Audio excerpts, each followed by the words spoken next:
ღამის სერენადების მესამე საფესტივალო დღეს ლიანა ისაკაძემ Facebook-ის ვირტუოზებთან ერთად ჩაიკოვსკის ფლორენციული სუვენირი შეასრულა.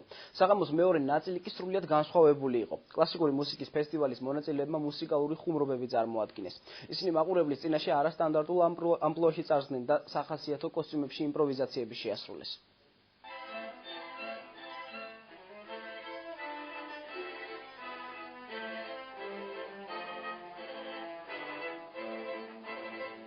თითოეულმა მათგანმა მუსიკალური კარიერა ინდივიდუალურად დაიწყო და მსოფლიოს პრესტიჟული მუსიკალური სცენები ადრეულ ასაკში დაიპყრო. ვირტუოზი მუსიკოსები ერთ ორკესტრად ქართულმა მევიოლინემ ჩამოაყალიბა და პირველი კონცერტის ჩასატარებლად ბათუმში ღამის სერენადებზე მოიწვია.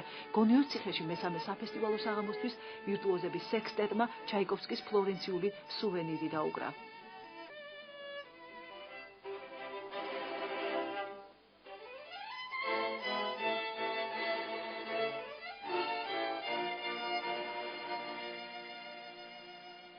Нам было очень приятно, и мне было очень приятно. აქ ყოფნა და დაუკრა ძალიან სასიამოვნო იყო. თავად პროექტის დიდებულია. ადამიანები, რომლებიც წლების განმავლობაში ვირტუალურად ურთიერთობდნენ, პირადად გაიცნეს ერთმანეთი და ასეთი შესანიშნავი საქმის თანაავტორები გახდნენ.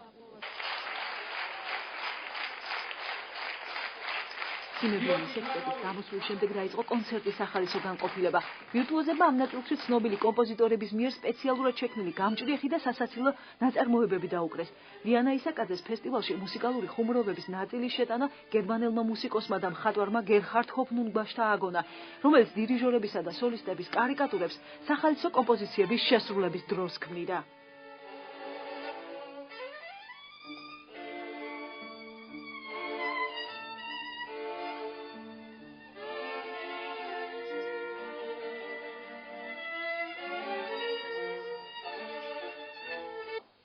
თეატრალიზებული იყო მოცარტის თურქული მარში. ლიანა ისაკაძის და კლასიკოსი ინსტრუმენტალისტების საკონცერტო ამპლუა ამ საღამოს არასტანდარტული იყო.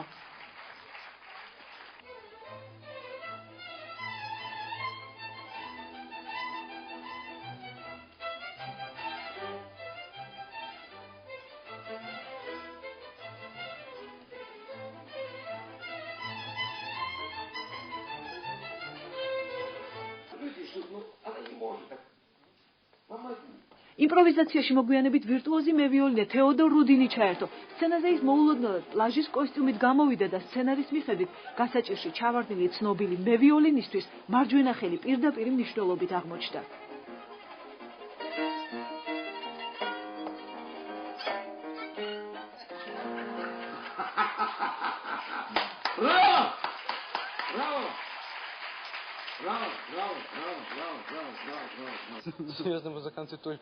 მუსიკოსების ცხოვრება სავსეა სერიოზული, ყოველდღიური დამღლელი რეპეტიციებით, მაგრამ ამავე დროს გვაქვს ნორმალური ცხოვრებაც, ხუმრობა, გართობა, თუნდაც ამ ფორმით. გასაოცარი ნიჭი და მოხერხებულობა დაუკრას ყველა სტილში ალექსეი ლუდევიგმა ხუმრობების ნაწილშიც გამოავლინა.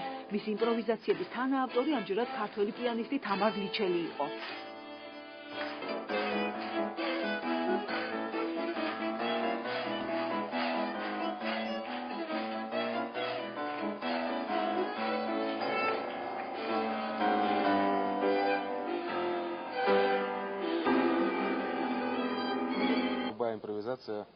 ნებისმიერი იმპროვიზაცია კარგია, თუკი მას კარგად ამზადებენ. ჩვენ რეპეტიციობით გეგმავდით კონცერტს, მაგრამ ბევრი ფრაზა სცენაზე ექსპრომტად წარმოიშვა.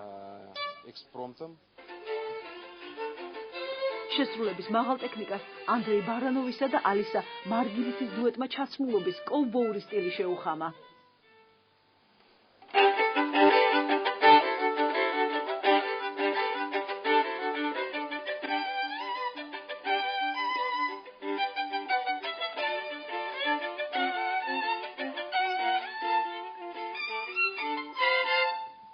მე მგონი მართლა განსხვავებული საღამო იყო. მე ვიცოდი და ველოდი რომ ეს იქნებოდა შესანიშნავი პროგრამა, შესანიშნავი კამპანია.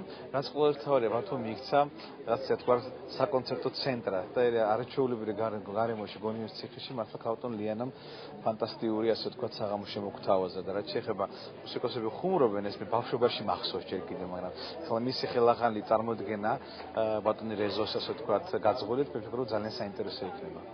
მუსიკოსთა ხუმრობებში მოგვიანებით საღამოს წამყვანი გერმანიაში მოღვაწე ქართველი მსახიობი რეზო ჩხიკვიშვილი ჩაერთო.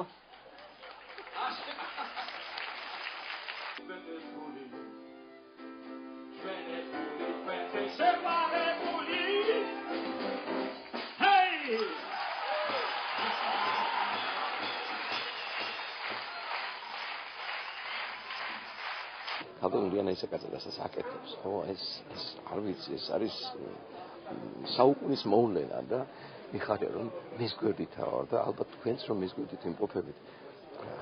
ესეთ პიროვნება იბადება საუკუნეში ერთხელ. ტრადიცია არ დაარღვია ლიანა ისაკაძის მეუღლემ, მან ღამის სერენადების ამ საღამოსთვის ჯაზის სახალისო კომპოზიცია შეარჩია.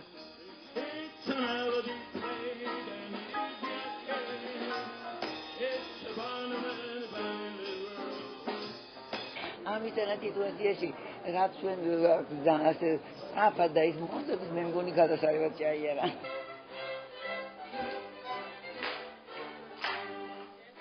მუსიკალური ხუმრობები ვირტუოზებისთვის ერთგვარი განტვირთვა იყო სერიოზული კონცერტისთვის, რომელიც გონიოს ციხეში დღეს გაიმართება და ამით ღამის სერენადები 2011 საზეიმოდ დაიხურება.